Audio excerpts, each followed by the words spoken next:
Imagine you've just poured months of effort into a project, and the result falls flat. The sting of that disappointment can feel like a punch to the gut, a sudden weight that knocks the breath out of you. What if I told you that disappointment isn't just a feeling you have to endure, but a secret catalyst for personal growth? Stay with me for the next 10 minutes, and you'll discover the science behind why we get disappointed, and 3 proven strategies to turn that pain into power. Hey everyone, I'm a psychologist coach who helps people bounce back from life's setbacks. Research shows that up to 80% of adults experience chronic disappointment, and it's linked to anxiety and low self-esteem.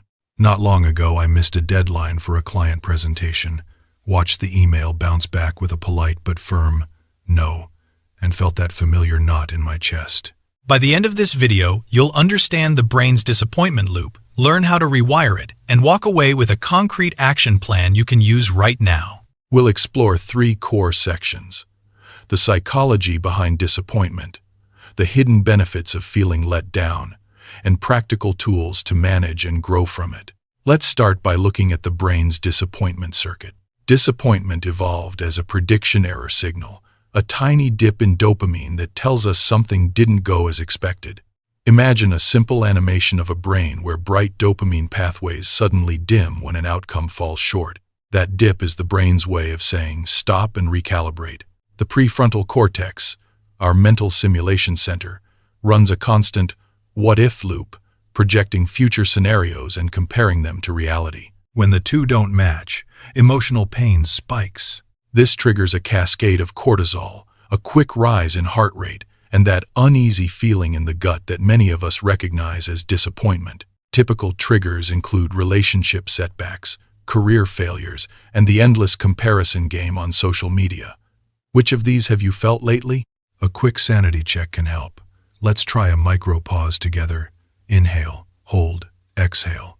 That brief breath can dampen the instant spike and give the mind a moment to reset. Now, why does disappointment matter beyond the sting? It can actually fuel growth. Cognitive reappraisal is the art of reframing disappointment as feedback, turning the thought, "I failed," into "I learned." Studies have shown that participants who experienced controlled setbacks later scored higher on grit measures, indicating stronger resilience.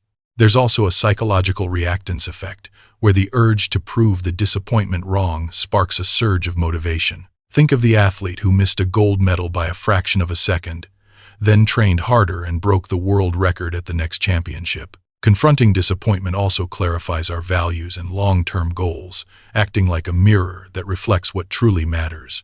Take a moment now to write down 1 disappointment you've had this week and list 2 possible lessons. That simple exercise can shift your perspective from loss to insight. Finally, let's talk about practical strategies you can use right now. First, name the feeling without judgment, saying, "I am feeling disappointed," creates distance and reduces the emotional charge. Second, practice the 3-step pause. Notice the disappointment, breathe deeply, and choose a constructive response. Third, set realistic expectations by breaking larger goals into bite-sized milestones. This reduces the gap between expectation and outcome. Fourth, cultivate a growth mindset by celebrating effort rather than only results. Fifth, build a support loop. Share your experience with a trusted friend or mentor, because verbalizing the disappointment often lightens its load. If this is resonating with you, hit that subscribe button and let's keep exploring together. Imagine for a moment that the disappointment you're feeling is a signal, not a verdict. It's the brain's way of saying, "Hold on, something didn't line up the way you expected." When you acknowledge that signal without instantly judging it, you give yourself room to decide what comes next. That's why the first step, naming the feeling, matters so much. Simply stating, "I am feeling disappointed," creates a tiny distance between you and the emotion, and that distance can be enough to prevent the spiral that often follows. Now, let's deepen that pause. After you notice the disappointment, take a slow, deliberate breath in through the nose, hold for a moment, and exhale fully through the mouth. As you breathe, picture the tension in your chest loosening, like a rubber band releasing its grip. When the breath settles, ask yourself, "What can I do right now that aligns with my values?" This question redirects the mental chatter from "why me?" to "what next?" Breaking larger goals into bite-sized milestones does more than just manage expectations. It creates a series of mini-wins that keep motivation flowing. Think of a mountain climber who doesn't focus on the summit but on each foothold, each handhold, each safe pause. By celebrating each small step, whether it's finishing a draft, sending a proposal, or simply showing up for a practice session, you reinforce the habit of progress rather than perfection. A growth mindset thrives on effort, not just outcomes. When you catch yourself slipping into "I failed" territory, replace that phrase with "I tried and I learned." Over time, this subtle shift rewires the brain's reward system, rewarding the process itself. In practice, you might keep a simple log where you jot down one thing you did well each day, no matter how minor. Over weeks, that log becomes a visual testament to your resilience. Support loops are powerful because they turn an internal monologue into a shared conversation. When you tell a trusted friend or mentor about a setback, you externalize the weight, and often the other person offers a perspective you hadn't considered. Even just hearing the words, "I'm sorry you're feeling this way," can be a soothing balm. if you don't have someone nearby, consider joining an online community focused on personal growth.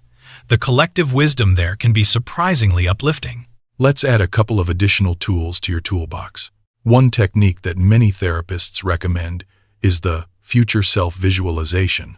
Close your eyes and picture yourself 6 months from now, having integrated this disappointment into a stronger version of yourself. See the details, where you are, what you're doing, how you're feeling. This mental rehearsal not only reduces anxiety about the present, but also primes your brain to work toward that envisioned future. Another strategy is the gratitude pivot. After you've processed the disappointment, deliberately shift your focus to 3 things you are grateful for in this moment. They don't have to be grand. They can be as simple as a warm cup of coffee, a supportive colleague, or the fact that you have the capacity to feel deeply. Gratitude creates a neural counterbalance to the negative circuitry, lightening the emotional load. Now, I want you to try a quick exercise right now. Take a moment to write down the exact phrase that captures your disappointment, no fluff, just the raw feeling. Below that, write a single sentence that reframes it as a piece of feedback. For example, "I didn't get the promotion," could become "I need to develop stronger leadership skills." Then, add a short action step you can take this week to address that feedback. Even a tiny step, like reading a short article or scheduling a meeting with a mentor, is enough to turn rumination into movement. You might be wondering, will all of this really change how I feel? The answer lies in consistency. Our brains are wired for habits. The more often you practice naming, pausing, reframing, and acting, the stronger the new pathways become. Think of it like training a muscle. Each repetition builds endurance. Each rest day allows recovery, and over time the muscle grows. In the same way, each mindful encounter with disappointment strengthens your emotional muscle.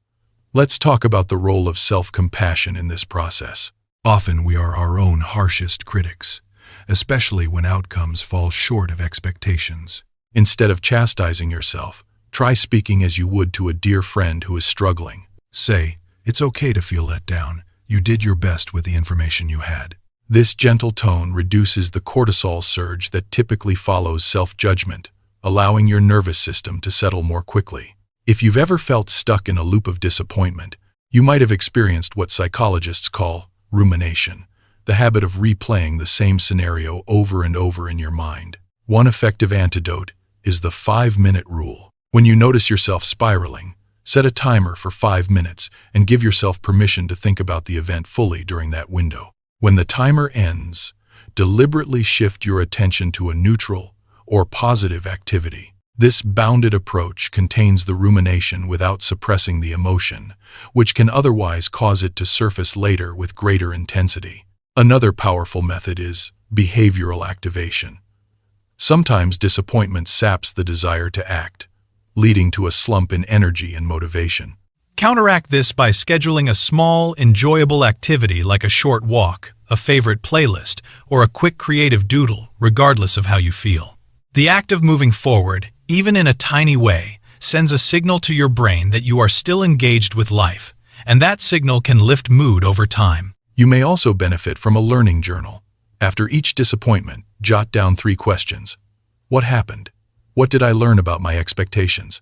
What will I do differently next time? Answering these questions creates a structured narrative that transforms a chaotic feeling into a coherent story, which is easier for the brain to process and store as useful knowledge. Let's pause for a moment and reflect on what we've covered. We started by naming the feeling. Then we introduced the 3-step pause, realistic milestone setting, growth mindset celebration, and support loops. We added future self-visualization, gratitude pivot, self-compassion, the 5-minute rule, behavioral activation, and a learning journal. Each of these tools is a piece of a larger puzzle, and you don't have to master all of them at once. Pick 1 or 2 that resonate with you today, try them out, and notice how the sting of disappointment begins to soften. What do you think? Which of these strategies feels most doable for you right now? Drop a comment below and share your thoughts. I love hearing how people adapt these ideas to their own lives. If you found any of these insights helpful, consider giving this video a thumbs up. Your feedback not only helps the channel grow, but also signals to the algorithm that this content is valuable, which means more people who need it can discover it.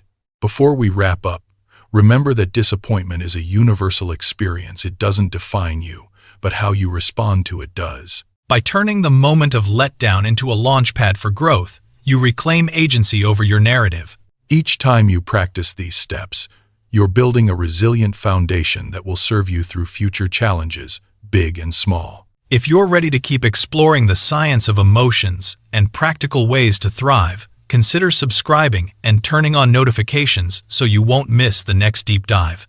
Your journey toward a more empowered, emotionally balanced life is just beginning, and I'm excited to walk alongside you. Thank you for staying present, for being curious, and for daring to turn disappointment into a stepping stone. Until next time, breathe, reflect, and keep moving forward.